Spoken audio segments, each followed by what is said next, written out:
Hey guys, and welcome to Car Guy 1999 Reviews. Thanks to Infinity of Nashua, we have our 2021 Honda Civic Sport Manual. Just took this in ironically the same exact time as the Z01 filmed the other day. Well, posted the other day. The Z01 I just put away 20 minutes ago. So same day of filming, but different day of posting. This one is very unique because it has the 6-speed manual transmission.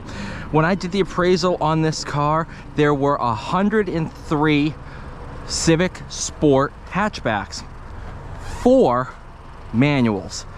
So it's pretty darn rare to find a sport hatchback manual.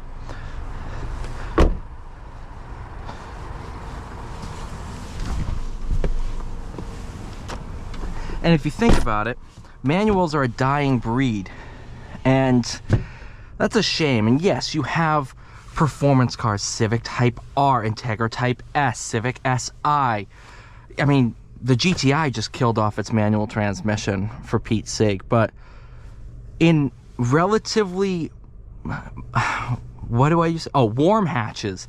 So this isn't a hot hatch, it's a warm hatch. So it's a little bit sporty, but not what the SI is. I don't even think you get an SI in a hatch. So this is the fastest Honda hatch. I forgot about the Type R. I'm an idiot. Never mind. I'm building off to something and I completely forgot about the Type R, which is kind of hard to do. But very, very nice 6-speed manual.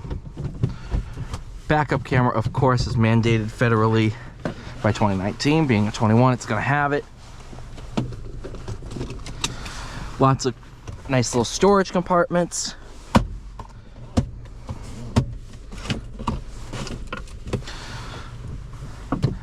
Clutch extremely light and very, very easy to learn how to drive stick on.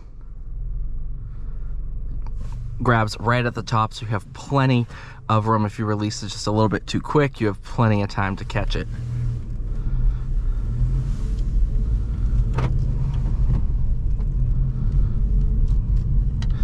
This in some ways reminds me of my first car.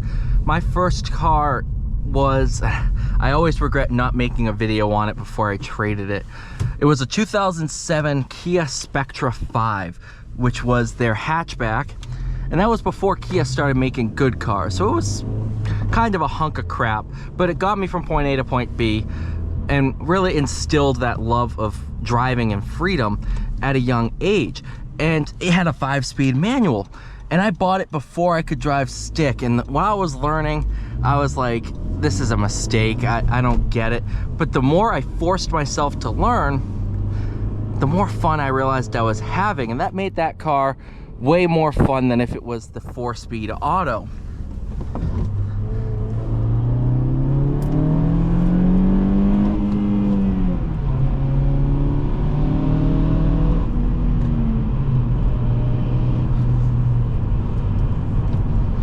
And I think the similar story rings true with this car, because it is way more fun than the automatic version, and it adds a different level to the driving experience that's not there. This is a fun car, do not get me wrong, and we have had an automatic version. I think it was an 18, not a 21, but similar, very similar car, same generation.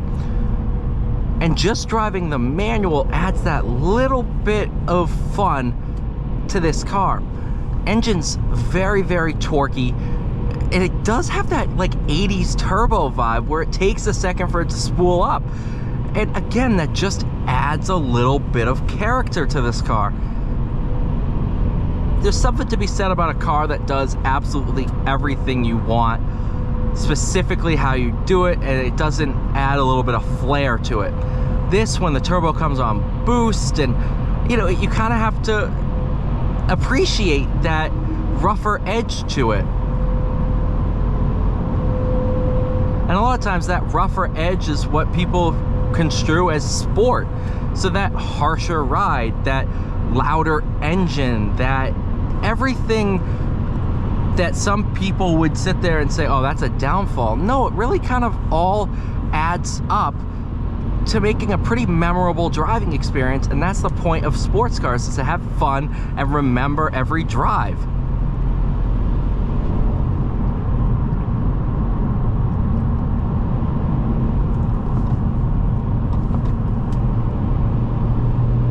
I guess the elephant in the room with this car is the rev hang, and it is noticeable, and it does, it's something you will learn to adjust to, but it is really pretty bad. But there's tuners out there that can tune it away if it is a deal breaker for you.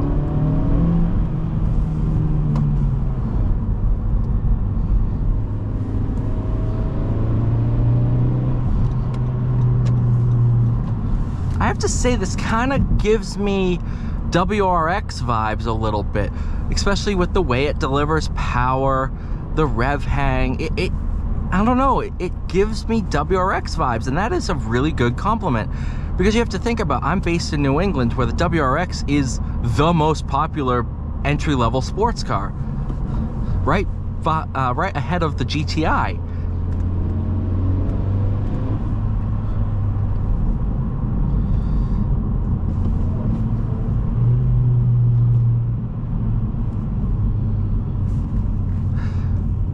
I think this is a car that,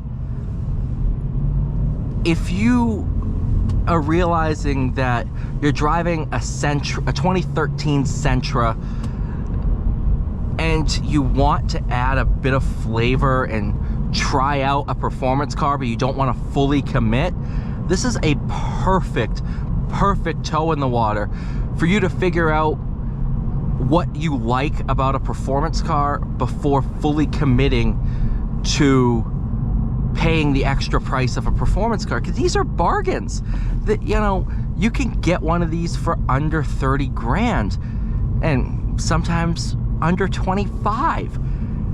It's a really good price point.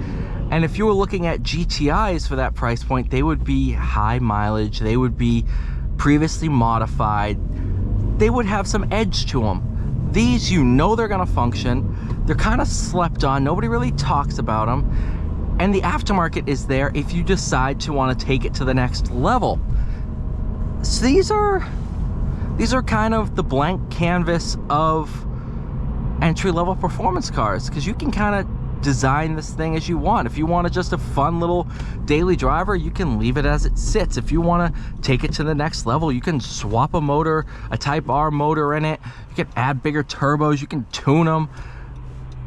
I don't know, I just think as a base overall package, you can't really get too much better than this.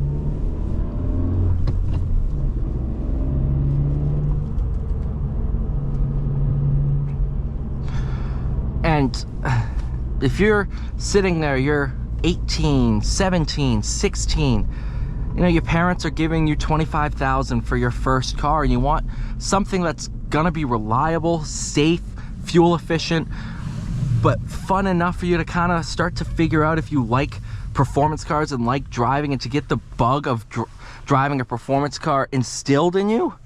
This is a really good option, and I think something that a lot of enthusiasts don't talk enough about. Thank you guys so much for watching. Please like, share, subscribe. I'll see you all in the next one.